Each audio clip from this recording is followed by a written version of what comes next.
I'm Sean Fennessey. I'm Amanda Dobbins. And this is 25 for 25, a big picture special conversation show about Melancholia. The earth is evil. We don't need to grieve it and nobody will miss it. Is that how you feel right now, Amanda? Sure.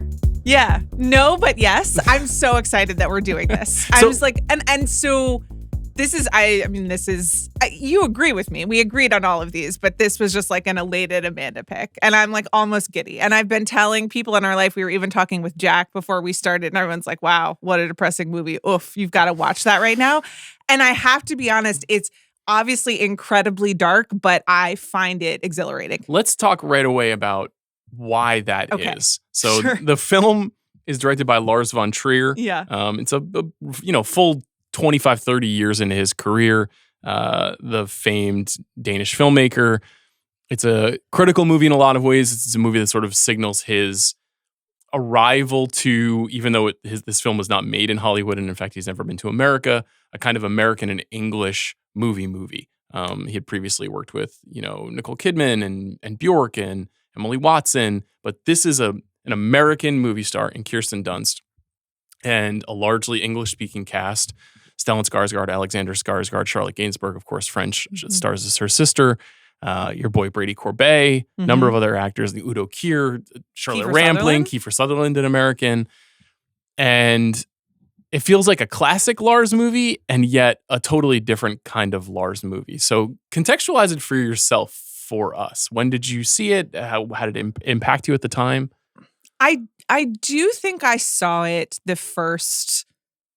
around the time that it came out, because I would have been in New York and, I was like in my art house era.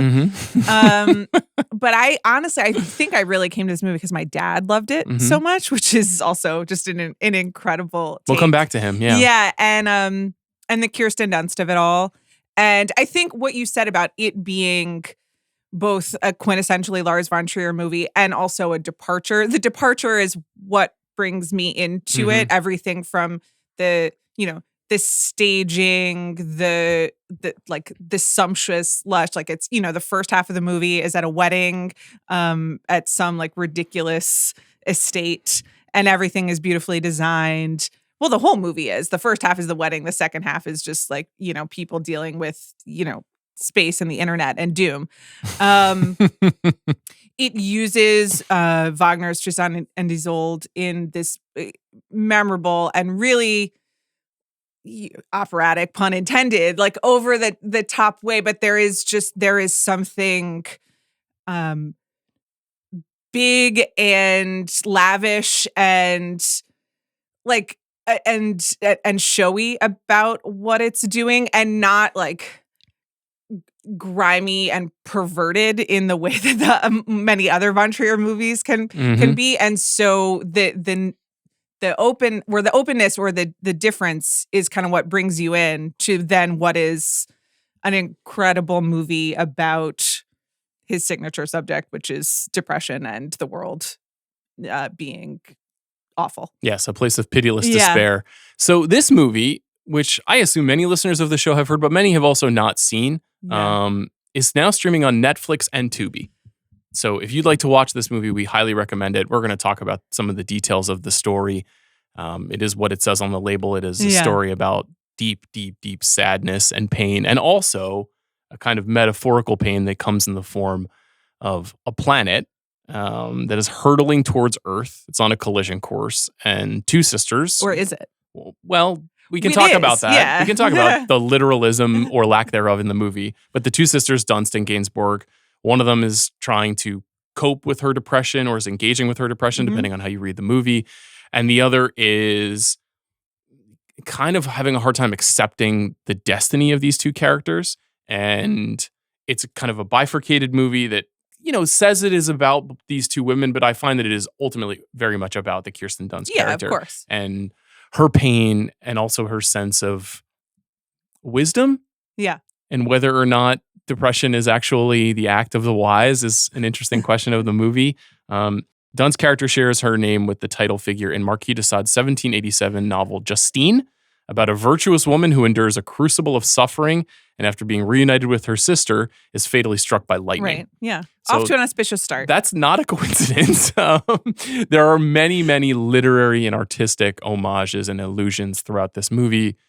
It opens with this, as you use the word sumptuous, I couldn't agree more, this kind of gorgeous fantasia of pain at the very beginning. It is like an overture, and it's set to the prelude from Tristan and Isolde. And it's like living paintings is like the best way that you can describe it. And it features the actors in the film and scenes, and really does set out for you what is going to happen in this film, including the ending, which Von Trier has talked about. And his reasoning for that is that it's important for you, the viewer, to not be wondering, like, is it going to collide or is it not going to collide? Like, you actually need to know the ending in order to understand what he wants you to understand about these characters and the way they're seeing the world and the choices that they make, which is sort of his way of saying that he wants you to understand that the depressed person is right, which is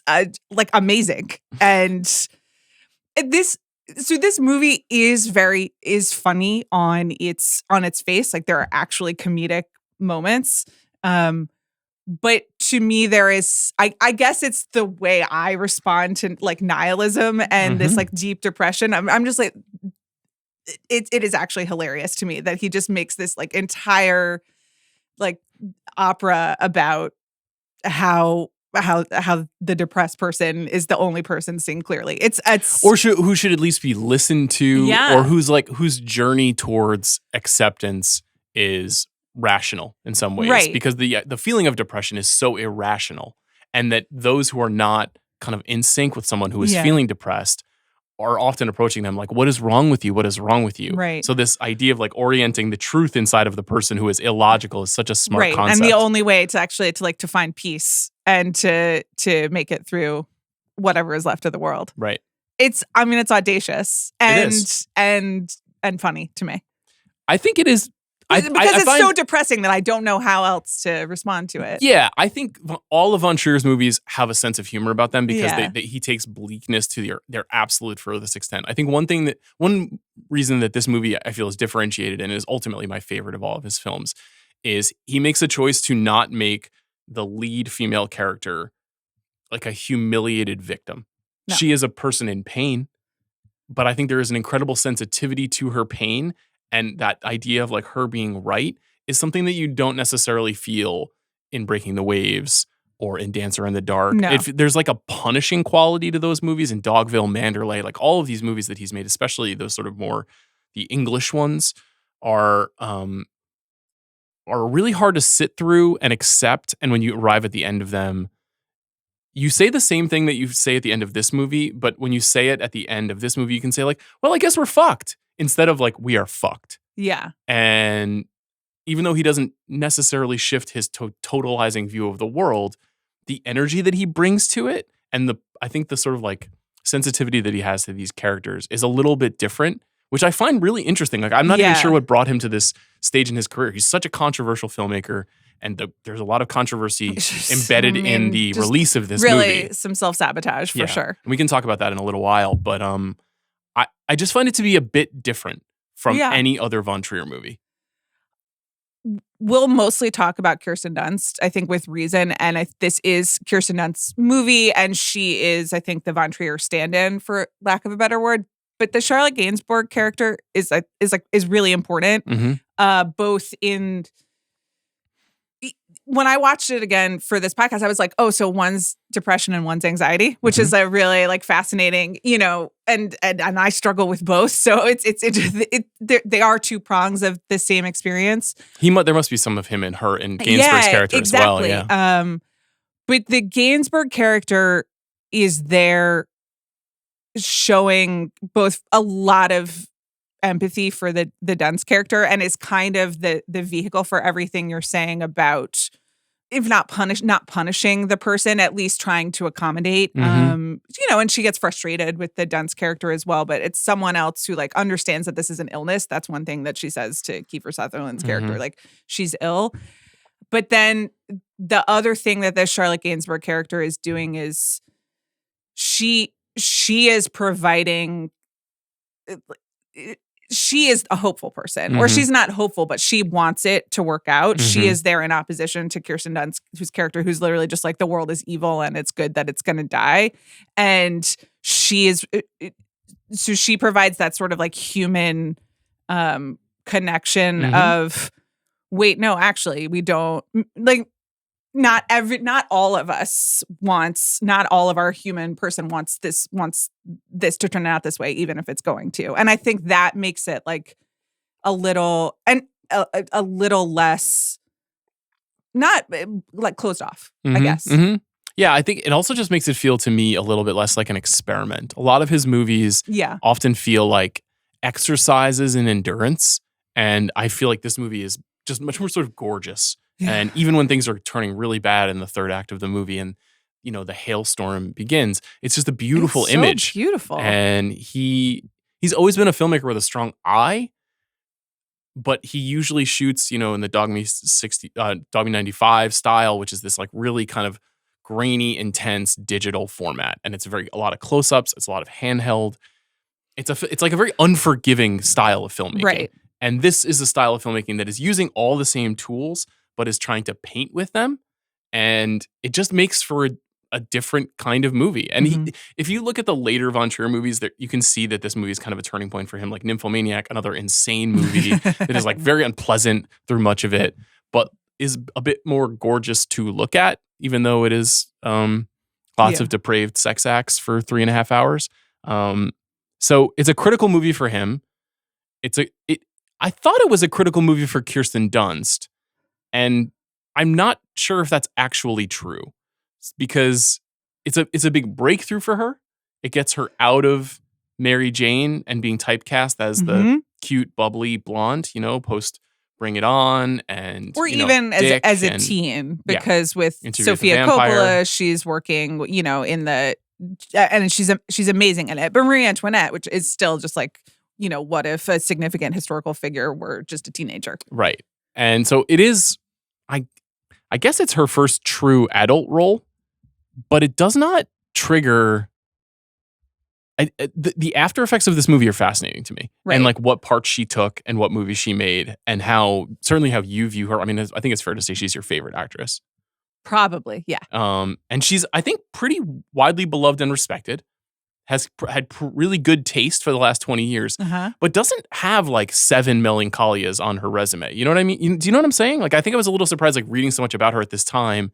There's a big feature about her in the New York Times in the aftermath of the release of this movie, in part because of the Cannes press conference when the film premiered. And they're writing about her as though she is about to be Cate Blanchett, I would say. Right. You know, like this is a young actress who's emerged from the chrysalis and is about to take over the art house forevermore. And it took a while. It took a while for her to get into Power of the Dog and Civil War. And, you know, now she's going to be, what is her next? Oh, she's going to be in The Entertainment System is Down, the new Ostlund movie. Right. She's in Roofman. And Roofman. So those 4 movies to me feel like the 4 movies that would come in the immediate aftermath of Melancholia, but it doesn't quite happen.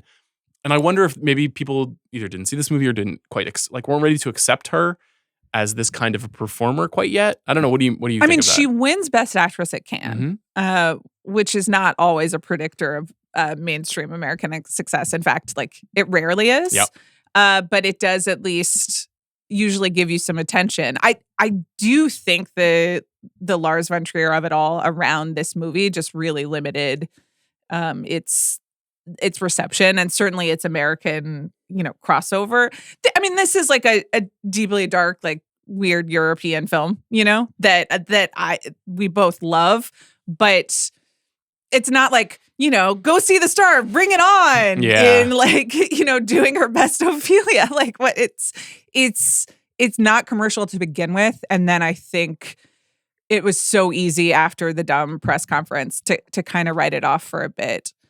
I don't know why more directors aren't working with her in those few years afterwards. I mean, you're right. It's like almost 10 years. I know she has kids during this time as well. And she's doing TV. She was on Fargo. That's where she met Jesse Plemons. But it's pretty confusing how the next 5 years don't have anything really of note. It's not that the work is bad. It's just, she took Bachelorette, which is a great movie right after this. Such a fun comedy. Yeah. But then it's like The Two Faces of January. She's got a modest part in Midnight Special, a modest part in Hidden Figures. She makes The Beguiled with Sophia, which is a good movie. But like, I cast her in like, you're 35 now. These are the kind of parts you have to play.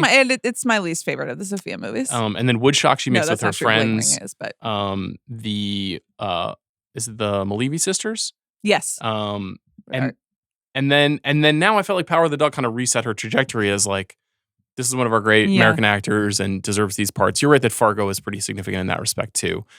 But I think this is up there with her best work. I mean, this is like, you could say Marie Antoinette and The Virgin Suicides are obviously hugely critical. Yeah. This movie does something very similar to those two films, which is that it doesn't have her speak much.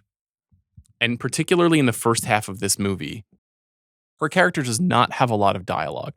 So she has to convey all of this pain while also performing at her own wedding. And I think we all know that feeling when you're at a big event. Yeah. And the attention is focused on you. And you are like not happy, but you need to pretend to be happy. And just the way like her smile fluctuates. And there are like, 4,000 different versions of it as she is reacting to really all of the different absurd things. I mean, this is An Amazing Wedding and The Wedding from Hell. And I had forgotten the opening with that lovely scene in the stretch limo between her and Alexander Skarsgård. And there are, one of the most painful parts about this movie is all the moments of like beauty and love and like nice things that are there for a fleeting moment before but she can't hold on to them, whether it's her nephew, Leo. Tough for Leo. It's not an ideal life. I don't think that I had seen this movie since I had kids. And once again, I was just like, oh. I did like how the movie is kind of constantly circling back to what about Leo? What about Leo? Yeah. Which is what it's like when you're a parent. You're kind of like always circling back to what's going on with your kid. And also the Justine is locked in on that too. Yeah. But then, the wedding is just a nightmare in all of the ways. There are stupid wedding games like the beans. The parents are not behaving. There's a schedule and a mean wedding planner. Yes, Udo Kier is hilarious. And at some point, he gets mad because Justine can't handle it, has to take a break, and he just walks around the rest of the movie like this with one hand up. He's like, I can't look at her. She ruined my wedding. And commits to the bit through half of this movie. That is hilarious. Yeah. Stellan Skarsgård gets mad and just starts smashing a plate at the catering Well, before truck. that, he gives her work at her wedding. He asks And her a promotion. to write. Excuse me. Well, he gives her the promotion, girl and boss. it's like attached to this promotion is you will give me a tag for this ad campaign during the wedding. Sure. Which is, and there are a series of perversities. That's a very Von Trier-esque addition to the story. And also, like, whatever tagline, like, there's just some, like, very perverse sexual BDSM image that needs the tagline. Yes. So, Von Trier is still doing his thing, very much so. But yeah, everyone, I would say with the exception of Alexander Skarsgård, who I think is portrays a very kind of sensitive, thoughtful, like they're in love, they care about each other. But the magnitude of her depression is so profound that there's something shielding her from him, and he can't quite get to where she is feeling and how she is feeling as hard as he tries. I think that the movie managing to balance something like that sensitive, impossible to illuminate distance between two people who are so close, while also showing you all of the outlandish, ridiculous, silly, like punishing foolishness of daily life is part of the genius of the movie. But then it's compounded significantly by this interstellar ecological disaster, which is that this planet Melancholia is, we think, racing towards Earth, but might miss Earth. And that's what certain characters are saying. But we know that's the thing, because we've watched the overture and it collides like beautifully, by the way. Like, it's just, again, it's really, really... For a low-budget European art house movie. If you're going to make sci-fi, make it look like this. I know. There's something to that for sure. Using the Kiefer Sutherland character, John Gainsbourg's character's husband, as the know-it-all rich guy dickhead who's Mm-hmm. like, don't worry, everything's going to be fine. I know what I'm talking about. You have to read the news. You don't know what you're talking about, is also just like such a precise trope. Like he has identified a guy in the world. Maybe I am that guy sometimes. Right. Unfortunately, he's also given the line, have you been going online again? Which is that, listen. Good point. Even the idiots speak truth sometimes. It's true. He's got a point there. I think that this movie the internet existed in 2011 and it was toxic at that time, but it really also presages where our negative energies go when something bad is happening and how we kind of like amplify those things back and forth to each other. That being said, in this case, the planet really was going to hit. Yeah. This is just an absolutely gorgeous movie. Do you think all life on Earth is evil? No. Is it just a manifestation of the sadness, the way that she takes it to the extreme of thought? Yes, I think so. And she's giving over to depression. There's an amazing scene where as Melancholia is approaching, Justine goes out in night and then I guess like sun bathes, moon bathes, planet bathes in like the blue glow of Melancholia.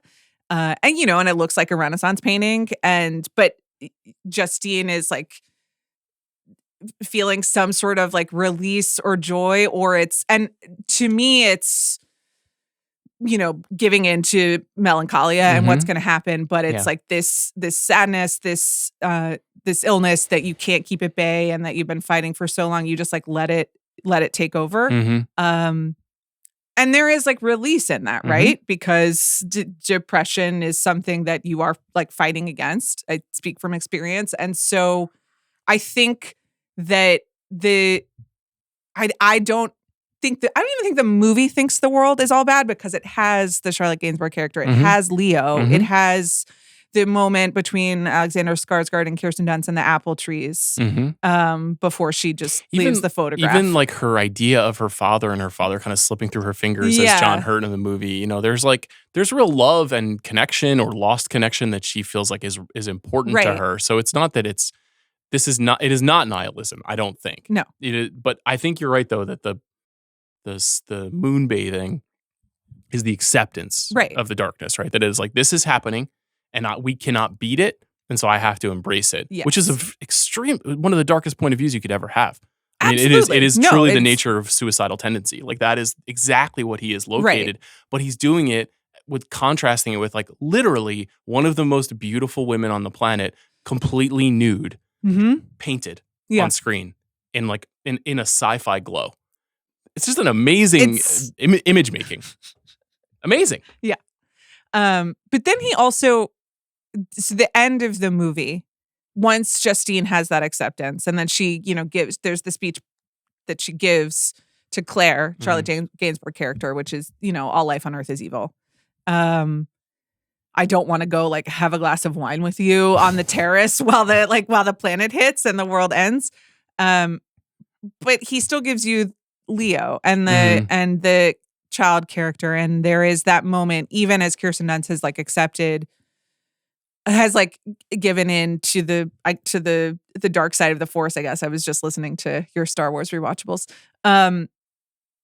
She's made to confront Leo, and so they embrace, and she like does try to reassure him, and she tries to make the end of the world okay for him. But that last shot, it's Claire who's freaking out, and it's Justine, but also Leo, who are like very calm and in the magic cave as they call it.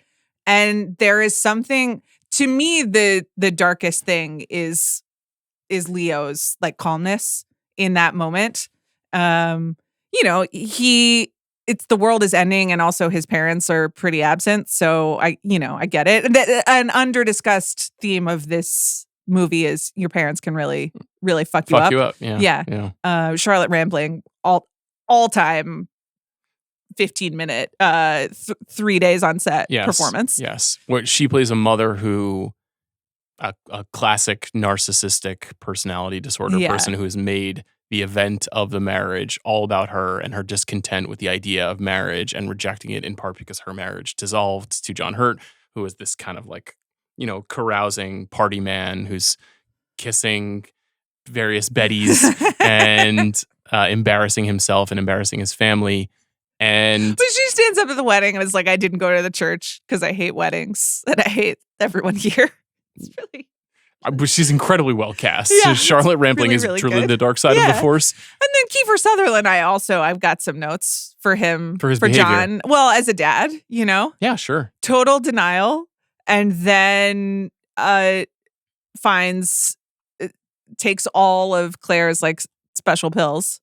But for a movie with like such big gestures and such kind of like purposefully overstated imagery, I just find his ability to locate the truth in people's real actions. Like the archetypes are so real. The mom making it all about her at a wedding. Yeah. The overconfident husband who will not accept that anyone could be feeling anything other than his truth. The kid who like retreats in moments of fear. Like they're very, very nuanced portraits of very specific kinds of people operating inside of a genre movie that is also,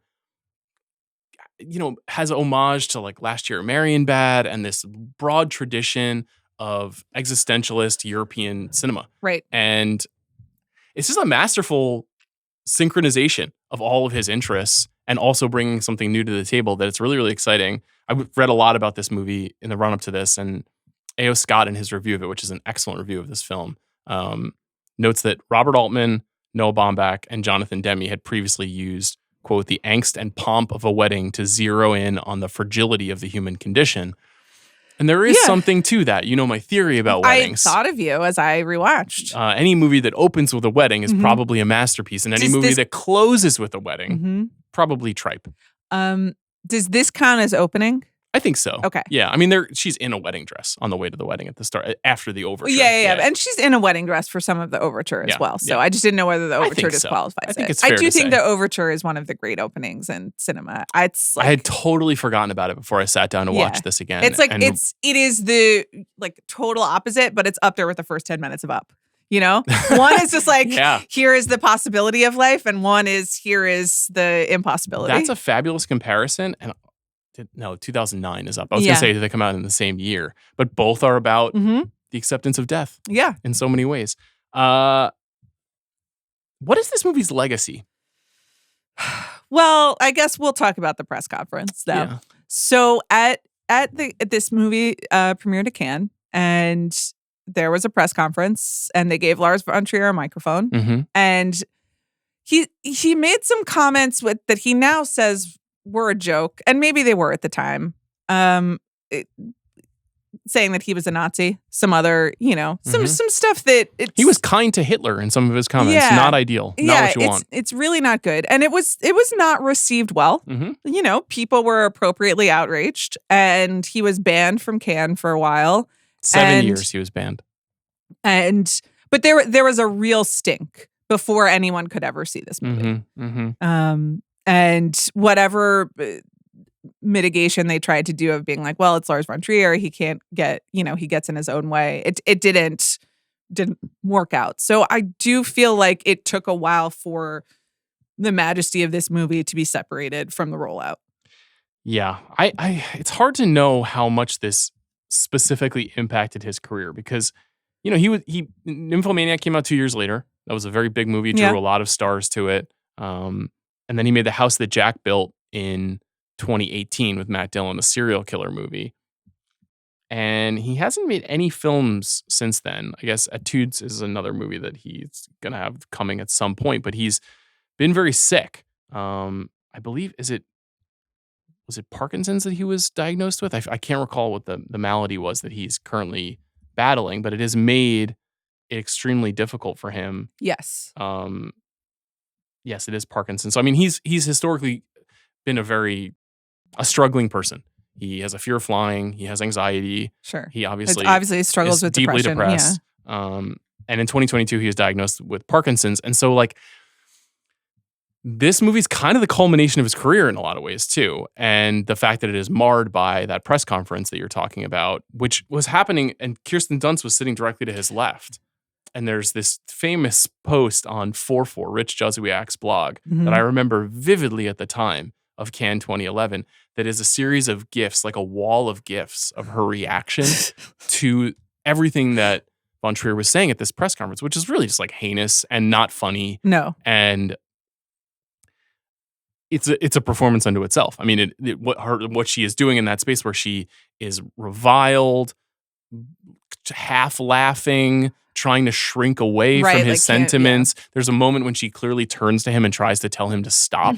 You know, she like pulls him aside. And I think she's quoted in the Times as saying that she said, "Lars, this is terrible and not funny. Please stop." And then he continued on for another 20 minutes. But it's relevant because it's like, it's almost like the urges of the movie coming to life at the press conference. Like it feels so intertwined with all of the darkness that is inside of this movie that I can't help but see the meta text and the real text colliding at the same time, the same way that the planets collide in this movie. Yes.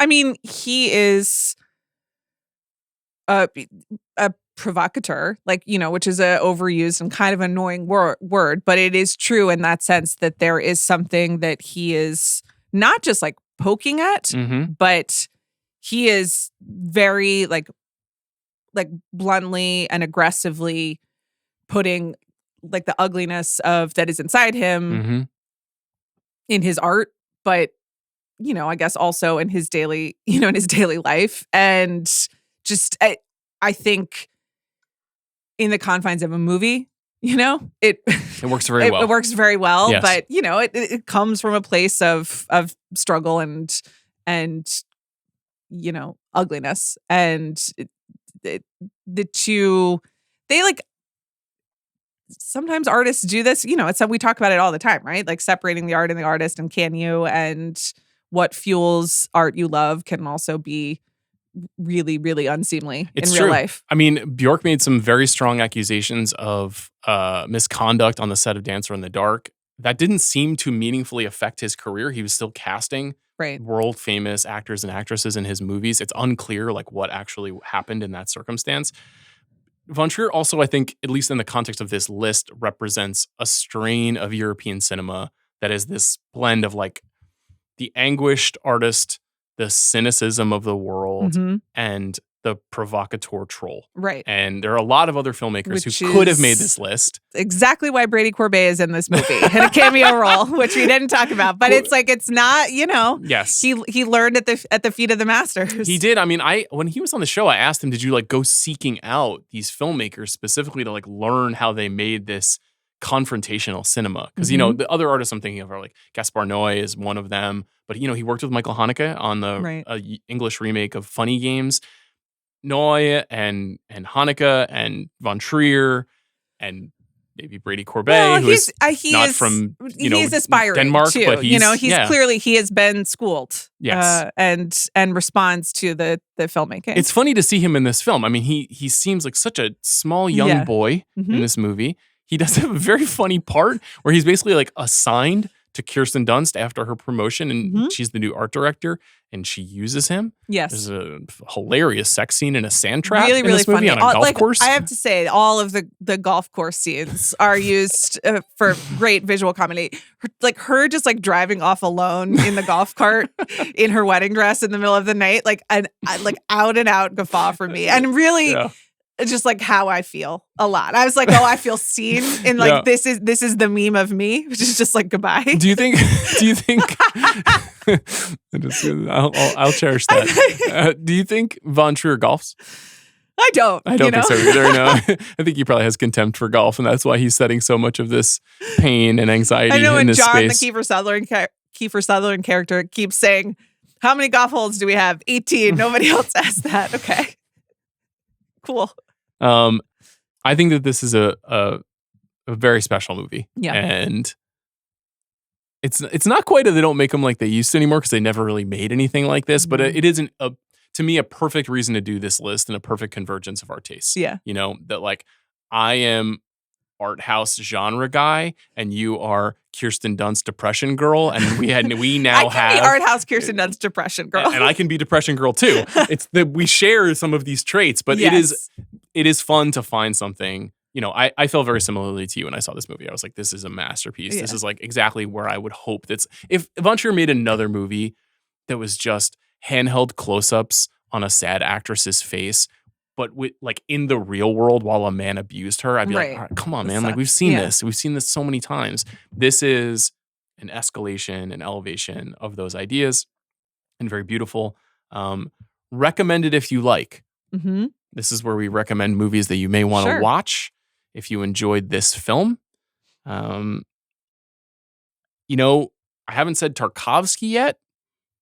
Say the it now. Famous Go Russian ahead. filmmaker Yeah. who is a lighthouse for Von Trier in many ways. Another person who constantly wrote about and made films about the desolation of existence. And he also is a filmmaker who routinely would take pieces of science fiction and pieces of that drama of despair and kind of smash them together without over-explaining very much. Stalker and Solaris, these are like two movies that feel very synchronized to this movie, so I'd recommend those. If you're a Von Trier fan, obviously Breaking the Waves, I think that was widely considered his masterpiece up until this point. I think The Idiots is another movie that you could think about when watching this, though that movie is more fun, for lack of a better word. What else? What else did you recommend? So we each put down one of the wedding movies. Rachel Getting Married, which is the Jonathan Demme. I did Margot and the Wedding. The Baumbach, which tough sits at beautiful family locations. Both of them. Two movies about women who are not getting married, who are terribly depressed and difficult. And then I think The Virgin Suicides is a real. It is obviously like Kirsten Dunst in a different life phase, but navigating similar themes, and it's I would say it's a different take on depression, but something like unknowable and strange lurking, and what she can communicate without saying very much. I think it's a good shout. And then I think Birth too would be an interesting one. Great Jonathan Glazer's film and another Kidman movie where she's lost. And Birth isn't sad. on our list, but spoiler. Well, we're allowed to do that. Are we sure? Right? What if we slotted it in place of something else? Yeah, that's true. I guess there's time. I mean, Birth is absolutely amazing. I love Birth. Any closing thoughts? This is my favorite movie. Can I tell my Melancholia story now? Please. You remember do. this? Yes, I do. I was there. Well, you weren't actually there at this moment. Right. But this movie holds a special place in my heart because I got married in 2016, and as my dad and I were standing waiting to walk down the aisle, like Zach had left, and it was just me and my dad. And my dad turns to me with great wonder and love and like true joy in his eyes. And he says to me, "This is just like the wedding in Melancholia." That is like a true thing. And it's the greatest my dad story of all time. And I want you to know, I received it with the love and the happiness. The wedding really did not look like the wedding in Melancholia. It was in a barn. It was a wonderful wedding. It was very beautiful. Zach planned it all and did a great job. And the world is still going, and I am also still married, which is, some signature differences as well. But just, I think my dad, really felt the love in that moment, and that's how he shared it, and that is why he's a legend. He was trying to be connected to you even more, which is beautiful. really nice. Yeah. And we're gonna stay connected because this planet is not going anywhere. Okay. For now. Yeah. For now. There's no incoming planetoid that will smash into us. The Melancholia curve is like a genius bit of writing that is also a genius bit of anxiety manifested that's going to haunt me, of just being like, well, you think you're safe, but there's the second loop. It's just, that is literally how anxiety works, but the diagram will stay with me. Stay with us. Yeah. On 25 for 25. I know what's next. Yeah. Yeah, I'm excited about what's next. I missed the chance to see this movie on the big screen recently, and I feel sad about that. I did as well, because I wanted to do right by it. Yeah. But it's okay. I'm excited for us to have that conversation. Thank you to Jack Sanders for his work on this episode. Please stay tuned to The Big Picture, because later this week we will be conducting a very, very, very important draft. It's the Tom Cruise movie draft. Do you feel prepared for that? I thought I did, and then you introduced some new rules and characters, and I mean, I'm emotionally been waiting my whole life, but I got to do some homework. This will be a fascinating one. We'll see you then.